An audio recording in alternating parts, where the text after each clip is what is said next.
Welcome to the Democracies College podcast series. This podcast focuses on educational equity, justice, and excellence for all students in P through 20 educational pathways. This podcast is a product of the Office of Community College Research and Leadership, or OCCRL, at the University of Illinois at Urbana-Champaign. Learn more about OCCRL at occrl.illinois.edu. In this episode, Krystal Andrews of OCCRL talks with Dr. Penny Pasque about implicit bias and policy practices in higher education. Dr. Pasque is an associate professor in the Department of Educational Studies at Ohio State University. On this episode of Democracies College, I have the distinct pleasure of speaking with Dr. Penny Pasque, a professor of educational studies at The Ohio State University, where she serves as the Associate Director of Qualitative Methods in the Data Access and Analysis Core in the Office of Research, Innovation, and Collaboration within the College of Education and Human Ecology. Thank you, Dr. Pasque, for sitting down and having a conversation with me today. Yes, I'm glad to be here. To get us started, let's talk about what drives your passion for the work that you do around implicit bias, to specifically discuss how you define implicit bias. I think it's always been a part of what I've been interested in growing up, whether it was in high school or through college and as a young person. And then I don't know that I could always name the words implicit bias or what it meant, how it felt in the world. But then when I was trained as an intergroup dialogue grad assistant at the University of Michigan, I was able to start to put language and definitions to the work that I was doing around race, class, gender expression, LGBTQ issues, all the ability issues. It really helped to ground my understanding of the definitions. And so you asked me about the definition of implicit bias, and it really is about the attitudes or stereotypes that impact our understandings or actions in an unconscious manner. And I think in the ways in which we can really work toward making those unconscious things conscious, then working toward action, that's a part of what will make the difference. And there's a lot of research that's out there. Harvard University has a study where you can actually go take your test and get your own rating on implicit bias and be a part of their research. And it's absolutely interesting, but as they talk about, it is ingrained. It's a part of stereotypes that we live in. It's kind of like fog that is around everybody, and you can't necessarily get away with it without growing up with it. And so really understanding that it's there, it's pervasive, but naming it and being able to work on it, I think makes a difference, whether it's around stereotypes about oppression or gender or race. I mean, we grow up with this, so really just taking the time to give pause to it and explore, I think, makes a difference. So talking about implicit bias, with the definition that you've given us, what role do you believe implicit bias plays in the perpetuation of inequity for racially minoritized students and faculty of color on community college campuses? That's a really great question because, again, it's pervasive. It's everywhere. So as students go into classrooms, as faculty are in meetings, as administrators work with students in academic advising office, or if you're in the alumni office, implicit bias is a part of every part of what's going on in your college campus. And so let me give some tangible examples. A dear friend of mine in college, Nikenga, we were traveling, going from Syracuse University back to Detroit area. And here we are in Canada, stop for a little burger at Burger King and come up to the counter. And here's this white woman who is clearly somebody who has not seen Black or African American person in a long time. Her face perks up. She starts to breathe in and get a little nervous, and then is super perky. Hi, welcome to Burger King. I'm here to help you. And I'm not a racist at all, is really what I heard. So in that interaction, she's overdoing it. And in order to not really share explicitly her biases, it's implicit. But then here she's giving her change and will not touch her hand. So here are what William Smith calls racial battle fatigue in terms of the feelings that Nikenga was feeling, but also some of the work that Stephen Quay has talked about in those intergroup dialogue interactions. In those interactions, there's a lot that can be unpacked. And so with implicit bias, it's there. it's as though people are taking a look at someone and then trying to be, I don't like the word blind, but masked, that I'm not going to actually see your race. I'm not going to pay attention to it. I'm going to try to ignore it, but then try to ignore it. Well, you can't ignore a hijab on somebody's head. You can't ignore a cross on somebody's body as the necklace. And so paying attention and making it explicit and then figuring out where you go from there, which I think we'll probably talk about, is important. In that same vein, when talking about experiences kind of with implicit bias and how they dovetail into some issues with racial battle fatigue and microaggressions and microassaults and all of those things, what were your experiences as a student? What were those experiences like for you in college? So, as you said, becoming aware of your surroundings, like living in Detroit, going to Syracuse, which is totally different space, totally different place, and then going back and having engagement and interactions with other people. How did those experiences help you to develop into having more of a critical lens when it comes to looking at implicit bias and wanting to engage in work that has kind of pushed you to want to tell other people, these are things that you need to kind of account for up front, and not just say that you're blind to something or saying things like, oh, I don't see color. What could you say are some of the examples of things that you've heard people say and how implicit bias kind of plays out?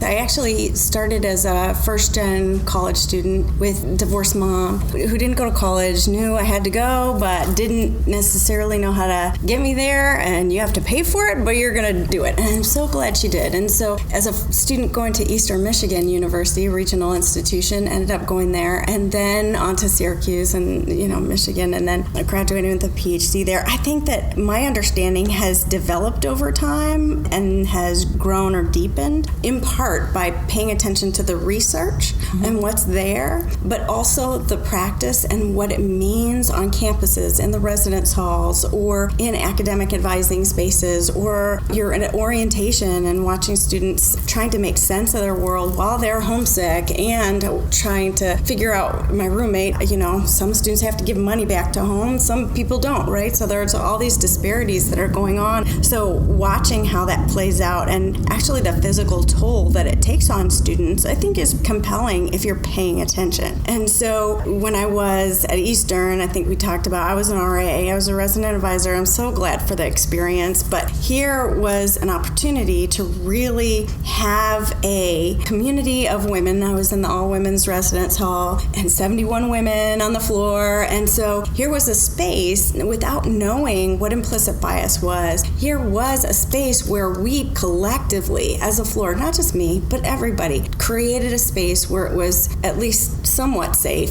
for people of color, lesbian women at the time, which people didn't talk about as much as they do now, to really come and make this floor their space. And so understanding what was going on then, and then also women who were like, hey, I've never seen a person of color really up close. Really? Okay, let's talk about that. Let's break it down. And having those conversations, I think, make a difference, letting people know that they have a safe space, whether it's in the residence hall floor or in your classroom if you're a faculty, and really talking that through and creating those spaces make a difference for people. What examples do you have of things that you may have heard to where people are making statements that kind of show implicit bias, whether it be, through your experiences as a student or at any level, so for any one of the campuses you've been on, or, as a professional, any of your professional roles, ways that you've seen kind of implicit bias invade spaces?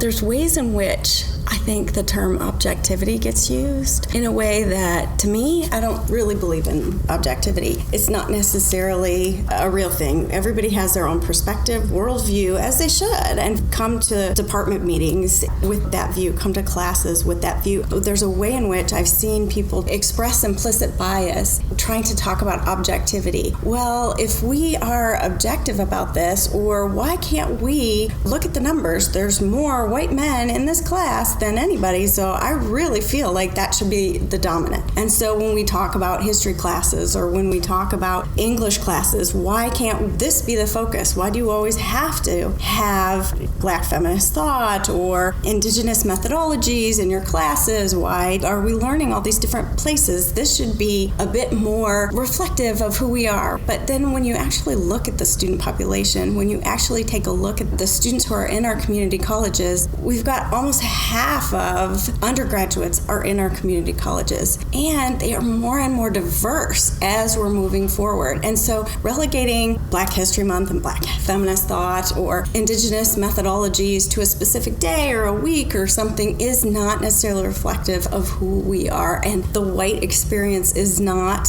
an objective experience. It is an experience. So naming that, calling that out, I mean, those are the ways in which I see it happen on a regular basis, whether it's through little things or large things where people are trying to center their own perspective. What role do you believe implicit bias plays in the perpetuation of inequity for racially minoritized students and faculty of color on community college campuses? I think it plays a huge role. I think it's really pervasive, like a fog. The stereotypes that we have learned growing up as a kid, watching on TV, being engaged in just regular life, you absorb these stereotypes that I think are really important to pay attention to, and then also to dissect and then make sure that you're acting or have an action plan about not always responding to that or understanding the ways in which they've been perpetuated in order to keep people down, in order to perpetuate issues of oppression and privilege and power in society. I'll give you some examples of where I've seen implicit bias on college campuses, and I think a good example is in search committees. Search committees, you can lay it all out in terms of the job description, and then people turn to the word objectivity. Let's be objective as we look at all the candidates. Well, this candidate doesn't have a PhD, they have an EDD. This candidate doesn't have great experience in terms of traveling to different conferences or studying at the right institution. And so the ways in which this coded language or this fog gets stated in search committee is where you're shooting for objectivity, but really to me that's coded language about racism, sexism, classism, about the intersections of that. This person doesn't look a certain way. Those things are ways in which implicit bias, I think, gets perpetuated. Those are very real. I've participated in my own search committees, and the objectivity of trying to make sure that the search was done in a timely and respectable fashion to make sure that the candidates that were most qualified, there that word is qualified, the language that we use to be a code word for are they up to par, are they up to snuff, is there a fit? What does fit mean? Those things, I've experienced that. And who gets to decide what is fit? And so if it's the people in the room and it looks a certain way, then fit is going to be perpetuated in that certain way. And so breaking out of that, when you take a look at community college students are over half of the undergraduate population, as well as more and more diverse, as well as the student population is not always reflective of the faculty and staff. So one question I ask search committees often is, what are the demographics of your student population? And then how do you make sure your faculty or staff reflect the student population that you have? And often it's not even close. And why couldn't we have more Latinx advisors so that the one or two representative Latinx faculty are not getting taxed over and over in terms of mentorship and all that? Another way that it comes up is study groups. People putting together study groups in their classes on community college campuses in your classroom. Okay, I want to make sure that there's at least one person of color in every subgroup. And what does that do? We know when groups are majority white and then there's one person of color, the students look to the person of color to give that one perspective as though it's mono and not diverse, as well as students of color will actually speak up more if there's 2 or 3 students of color in a group. So why does it always have to be about splitting up the students of color in a group. I think that there's some ways in which faculty give pause and think about study groups or working with alumni, working with student groups, making sure people's voices are heard. So rolling into our next question, what are some action items or strategies that administrators and faculty can take to interrogate campus cultures that perpetuate the usage of implicit bias and how to have discussions about race? Thank you for that question. I'm going back to the research that I've done on higher ed for the public good, conversations with community partners, university presidents, grad students, legislators across the country who came together to talk about, is higher ed doing the public any good or not? And in those conversations, shocker, women, students of color, graduate students, community partners, voices were silenced or relegated to the margins in policy reports, end of the year reports for these events. And so their voices were not listened to. And so part of what I argued is we need all voices to make change. If we haven't addressed issues of oppression, and we've had these stats and we've had this history for so long, then we're not doing it right. So paying attention to all different voices matters, but I also hear you taking it one step farther. What do you do? What are your action steps? And I think with implicit bias, one of the main things is to know who you are, understand that, and then go from there in terms of working on issues of implicit bias. And so thinking through your own social identities. Jimenez Zuniga has a lot of work on intergroup dialogue, and that's one of the first areas, is to really understand who you are, do some trust building, but also to think through what are your identities regarding ability? What are your identities regarding LGBTQI? What are your identities about gender expression, all of your identities, thinking that through, understanding what that is, and then approaching the work about what's going on, how are you witnessing it, in what ways are people being silenced in spaces.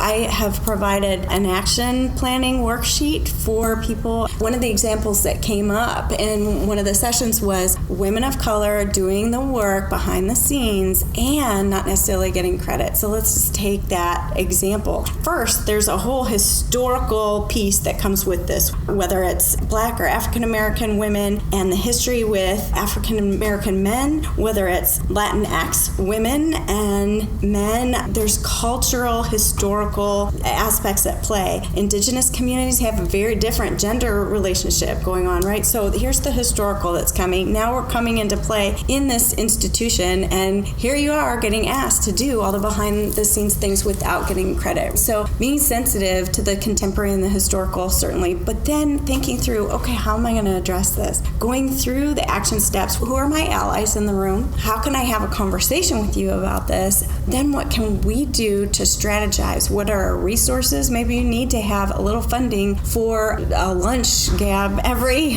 month to really form a group, to really have a sense of cohesion and then approach it together. My girlfriend was very good at humor, so she was always like, hey, speaking to the microphone, Joe, that's really sexist. You're asking me to do that again? Whereas I would, somebody who will sit down, tell you how that made me feel, tell you how the impact is. You got to find your own style to doing that. But I also understand that when you're working on action steps, if you have 3 kids, you need the job, you can't get fired, and that's going to really put you in jeopardy if you confront this issue. That's real for people. You can't lose your job, so you've got to figure out a different strategy. So go back to the beginning, work with your resources and allies, and then move forward. The Kirwan Institute at The Ohio State University has some language around being an active bystander, what you can say or do when situations come up, so that you just don't remain quiet, but that you have language in your back pocket to pull out to confront things when it happens.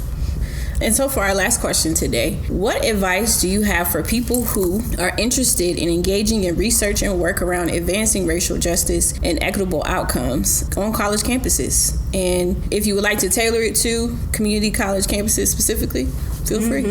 I think paying attention to how you're feeling in the moment is important, and that changes every day. So I'm working with LaVanya Bennett, PhD candidate right now, who's soon to graduate, on insidious trauma, and the trauma that women in particular is from the National Study on Women in Higher Ed and Student Affairs. So working with women and this trauma that they're experiencing, you're not always in a good place to address things, or it's not always a good day to address things. And so knowing how to keep yourself healthy is important. And so I think that it's vital that individuals do that, but that it's not always relegated to the individual to figure out how to do that for themselves. I think it's important that administrators, that the institutional level picks up that responsibility to say, where are we creating spaces for people of color? Where are we creating spaces for people of color only? There are spaces as a white woman, second generation in the States, Sicilian American on one side and second generation Italian on the other side. There's spaces as a white person don't need to be in. I have no business being in, and making sure that there's spaces for people of color, making sure there's spaces for women, making sure there's spaces for people to really talk about things, as well as to make sure that they are okay, they have a support system. But